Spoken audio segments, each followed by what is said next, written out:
On the streets of Jacksonville, beneath the seemingly bright Florida sunshine, a darker shadow is spreading faster than anyone can keep up with. People often say homelessness is about being lazy, about choosing that path. But really, who would ever choose to live in the freezing cold under a bridge, wrapped in a torn blanket, with an empty stomach? Today, we have to face a harsher truth. Fentanyl, a cheap but deadly drug, is silently destroying the very people society has already abandoned. This isn't just a story about addiction, it's a warning about an entire generation being wiped out right before our eyes.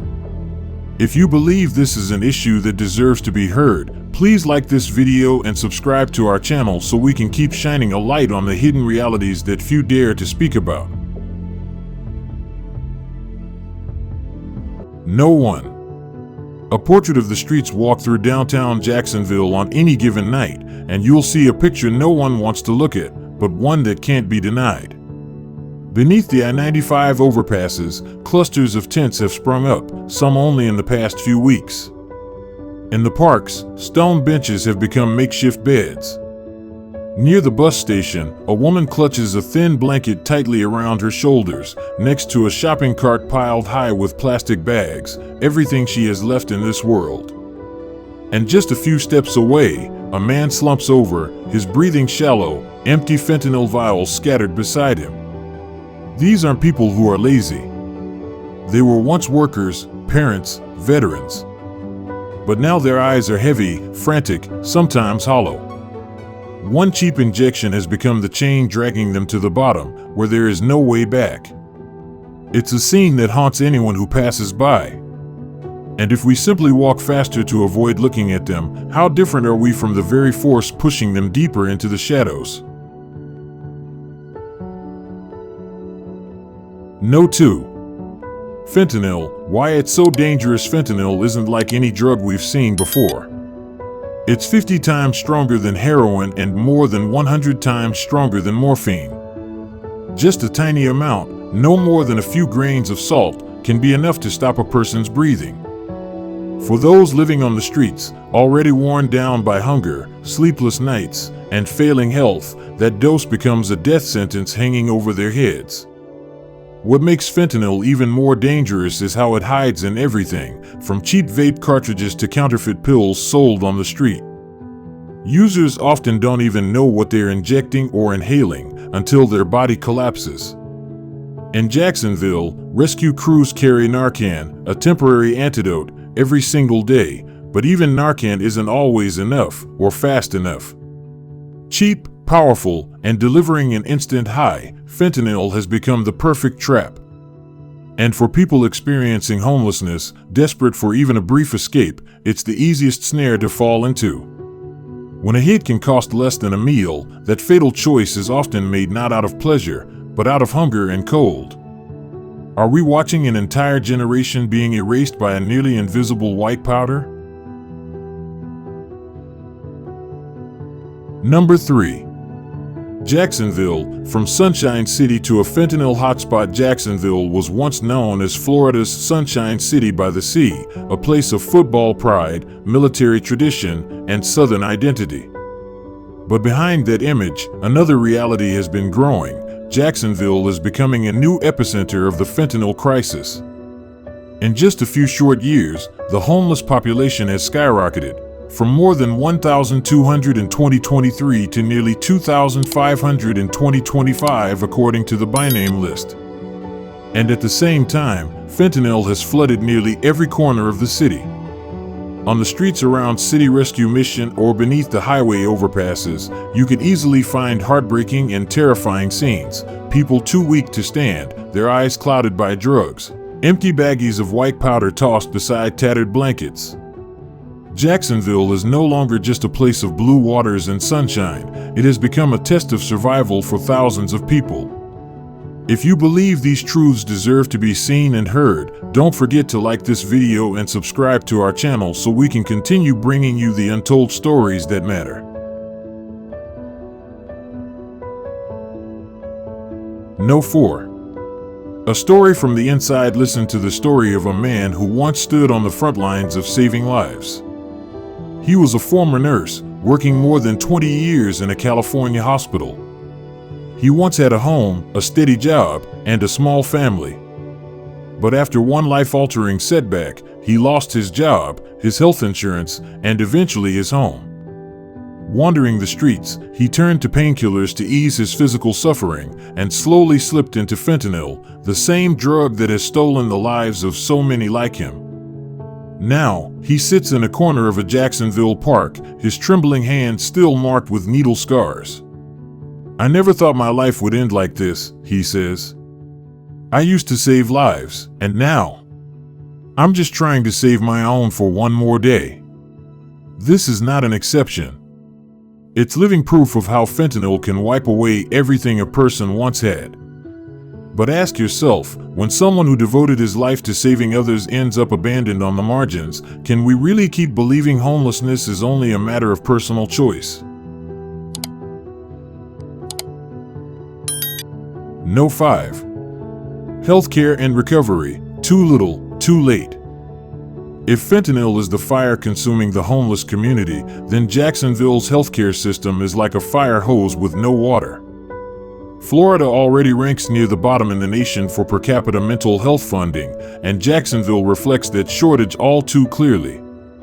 Clinics are overwhelmed, staff are stretched thin, and the wait time for a single therapy appointment can drag on for weeks, while addiction and the risk of overdose are measured in hours. Detox beds are scarce, and the waiting lists are endless. Many people want treatment, but they never make it to the front of the line.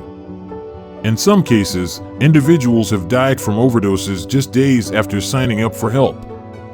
For those without stable housing, maintaining treatment is nearly impossible. In this reality, jail often becomes the only shelter left, but that's not salvation, it's a trap. The way we treat them is like trying to put out a raging fire with smoke. The more we cover it up, the faster it spreads. So when the very system designed to save lives shows up too late, who is really left with a chance to survive? Number 6. The vicious cycle, recovery and relapse. Even when a homeless person is lucky enough to get into a rehab program, the road ahead is filled with traps.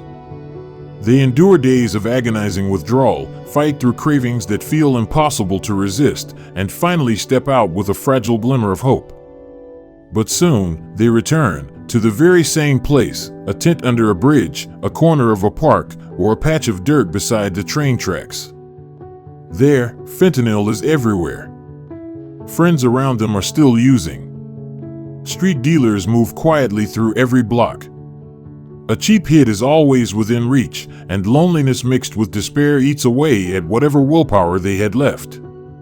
Without stable housing, without a job, without long-term support, every effort at recovery is almost guaranteed to unravel. And so the cycle repeats: rehab, relapse, rehab, collapse. Each failure chips away at their hope until there's nothing left but hollow eyes staring into nothing. How many times can a person get back up before they give up completely? Number 7. The city's response, small efforts against a rising tide. Jacksonville's leaders haven't turned a blind eye. In recent years, they've announced plans to add more shelter beds, launch affordable housing projects, and expand rehab programs. But in reality, these steps feel like drops of water falling into a long, brutal drought. Housing developments take years to complete, while out on the streets, people are dying from fentanyl every single day. The shelters that do exist are constantly at capacity, with hundreds turned away nightly. Many sign up for support programs, only to wait months, or even years, for help to arrive. And in that time, how many lives are lost to a single, lethal dose? City officials may take pride in their plans, but for those on the streets, a plan doesn't keep them warm tonight, and it doesn't stop the cravings that strike right now. Against the raging wave called fentanyl, Jacksonville's efforts remain far too small. If you believe this is a truth that can no longer be ignored, please like this video and subscribe to our channel so together we can amplify the voices of those who are no longer heard. Number 8. Comparing to the big cities, when people talk about the homelessness and drug crisis, many immediately think of Los Angeles, New York, or Philadelphia. In LA, tent lines stretch for miles, where fentanyl has turned Skid Row into a symbol of despair. New York has a massive shelter system, yet hundreds of thousands still cycle through it every year, with many ending up drifting into subway stations. Philadelphia is drowning in an opioid nightmare, especially in Kensington, where entire blocks have turned into an open-air drug camp. Compared to those cities, Jacksonville has fewer homeless individuals. But what makes it more alarming is the lack of resources. Fewer rehab beds, fewer mental health professionals, fewer affordable housing options. With such a fragile system, it would take only one more wave of fentanyl to push the entire city to collapse. Do we really need to wait until Jacksonville becomes another Skid Row before we act? Or can we learn from these larger tragedies and save this city before it's too late? Number 9. The final moral question: fentanyl is not just another drug. It's a mirror reflecting the failure of an entire system where someone can work their whole life, contribute to society, and with one sudden setback, fall straight to the bottom and be abandoned. In Jacksonville, the sight of damp tents and bodies collapsed on sidewalks is no longer rare. It has become part of daily life. And perhaps the most frightening part is that we are starting to grow used to it. We so easily label them as addicts or the homeless, forgetting they were once workers, nurses, veterans, parents who held their children close. Fentanyl may have taken everything from them, but it is our silence and indifference that push them even deeper into the abyss. True morality doesn't lie in promises written on paper. It lies in how a city treats its most vulnerable people. The question facing Jacksonville and America as a whole is no longer, can we solve homelessness and fentanyl, but rather, do we have the courage and compassion to do it right now, before it's too late?